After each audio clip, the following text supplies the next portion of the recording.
আমাদের আলেম সমাজের মধ্যে একটি সমস্যা আছে। আমরা অনেকেই নিজেকে অনেক বড় মনে করি, চিন্তা করি মানুষ আমাকে সালাম দেবে, আমি কেন আগে মানুষকে সালাম দেব? মানুষ আমাকে দেখে দাঁড়িয়ে যাবে, আমি কেন দাঁড়িয়ে যাব? জনাব তারেক রহমান বর্তমান দেশের তিনি প্রধানমন্ত্রী, প্রাইম মিনিস্টার, সম্মানিত মানুষ। বয়সটাও ৬২ বছর। আব্দুর রাজ্জাক বিন ইউসুফ শাইখ আহমদুল্লাহর চেয়ে তিনি বয়সে একজন প্রবীণ বড় মানুষ, আবার দেশের প্রধানমন্ত্রী, সম্মানিত মানুষ। তিনি সাধারণ মানুষের মতো যখন এই দুই আলেমের পিছনে এসে দাঁড়িয়ে গেল, আপনারা একটু দাঁড়িয়ে সম্মান কেন দিলেন না? এটা দেখতে ভালো দেখা গেল না?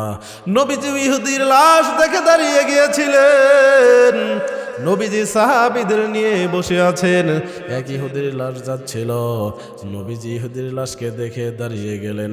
সাহাবীরা বলল আমরাও দাঁড়িয়ে গেলাম।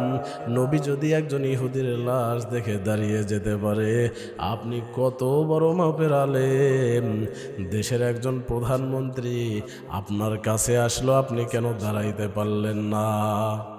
এটা কিন্তু দেশের মানুষ ভালোভাবে নেয় নাই। আলেমদের ভিতরে এত কেন আমিত্ব ভাব থাকবে, এত কেন গর্ব থাকবে, অহংকার থাকবে?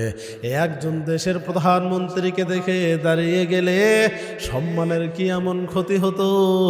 যেখানে আমার নবী, বিশ্ব নবী, ইহুদির লাশ দেখে দাঁড়িয়ে গিয়েছিল, সেখানে একজন দেশের প্রধানমন্ত্রীকে দেখে যিনি সামনে আসছেন, সম্মান করে পিছনে এসে দাঁড়িয়েছেন, তাকে দেখে দাঁড়িয়ে গেলে সম্মানের কি এমন ক্ষতি হতো?